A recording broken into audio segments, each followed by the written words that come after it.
What's up guys, James here from Reflect the Screen, and today I go ahead and take a crack at two films that I haven't reviewed yet. One that came out last week, and the other comes out on Friday. Ooh. Alright, so let's dive into Tag. It's directed by Jeff Tomsic and it stars a lot of people you know of. It's based on a true story. Maybe they stretched the truth a little bit, but it stars, let me get the list, Ed Helms, Jon Hamm, Annabelle Wallis, Jake Johnson, Isla Fisher, Hannibal Buress, Nora Dunn, Steve Berg, Jeremy Renner, Rashida Jones, Leslie Bibb, and you get where I'm going with this. It's an ensemble comedy and it surrounds a bunch of friends who as children played a, simple game of tag, and they grew up still playing this more complicated game of tag involving ruining each other's pregnancies, funerals for other ones, and in this film, a wedding for their untaggable friend. Hogan Malloy, played by Ed Helms, and Bob Callahan, played by Jon Hamm, are friends that meet up after, a little bit of time has passed after they couldn't tag their friend, Jerry Pierce, who's played by Jeremy Renner. He's untaggable. The inner circle of friends playing this game of tag, they can't get him. The dude is untaggable, so forget it. It's off the table. Or is it? All these friends come together and they want to tag Jerry Pierce. So what do? They want to tag him at his wedding. If only I had $1 for every time I said tag. Alright, this film really is, you gotta take it lightly.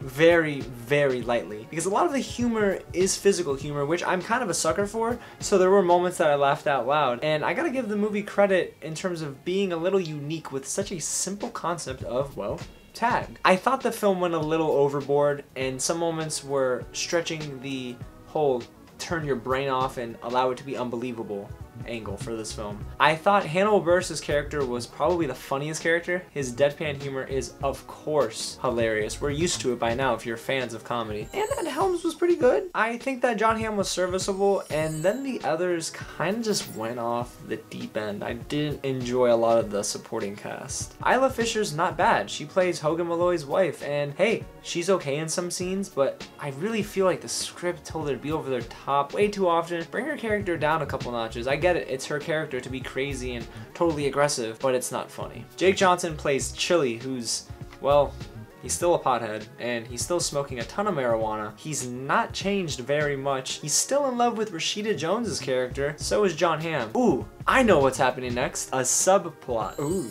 Yeah, there are a ton of different threads for this movie, so you have the main storyline, let's tag Jerry Pierce, and then there's others, like members of the circle getting, injured, and maybe they'll be out of commission for a little bit, and then there's others that are smoking a lot of weed, and there's weed jokes, and then there's I want to get with my ex-lover, or something of the sort.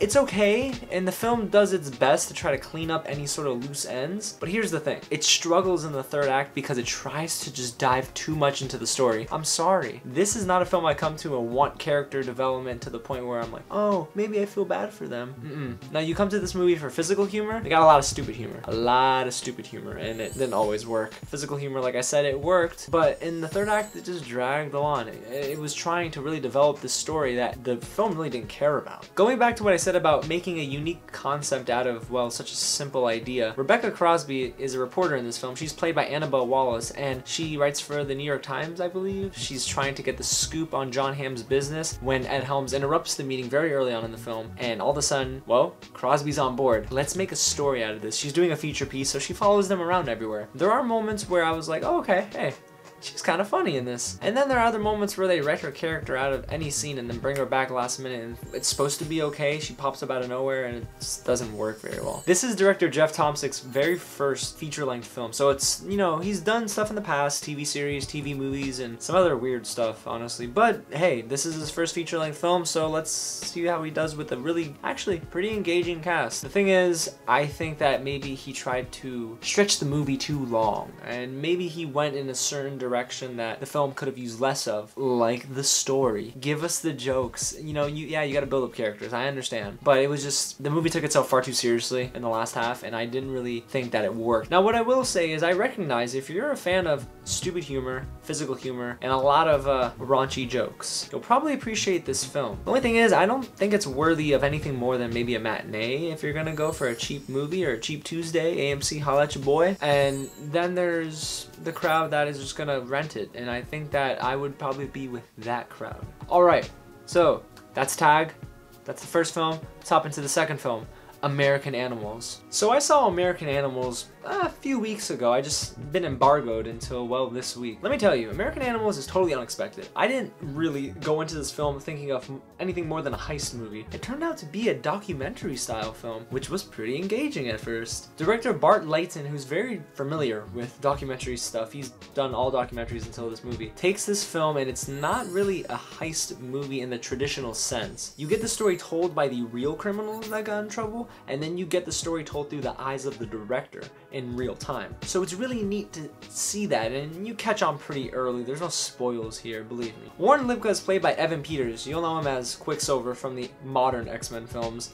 He's kind of a wild child and convinces his friend Spencer Reinhardt, played by the wonderful Barry Keoghan, and let me tell you, Barry kills it in this movie. So Spencer and Warren, they're like, hey, let's steal this really expensive book from the library and let's make a ton of money off of it because, well, why not?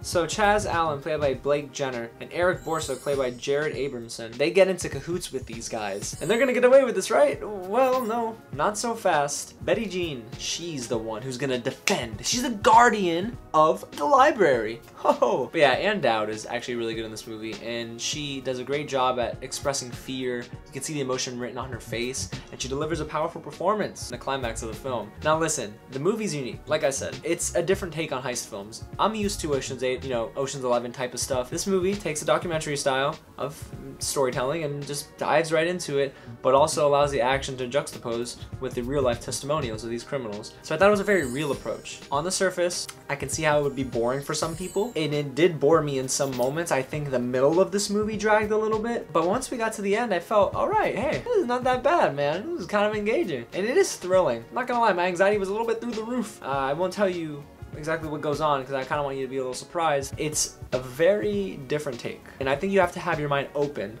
to not just another generic heist film. So American Animals really does kind of succeed in that regard. However, I think it finds a smaller audience, and I don't know if it'll get the recognition it does deserve, but from this critic, I think I can tell you that it is definitely the better movie of the two. So American Animals, if you haven't seen it, I'd see that. And if you haven't seen Tag, you could probably skip it for right now. But American Animals is a film that I think will get your heart racing a little bit, and that's the objective, and it did that for me. It didn't do a great job of it, but it did a decent enough job of getting me engaged in moments, so I feel like it was overall just a decent film. So thank you all for joining me on this conversation.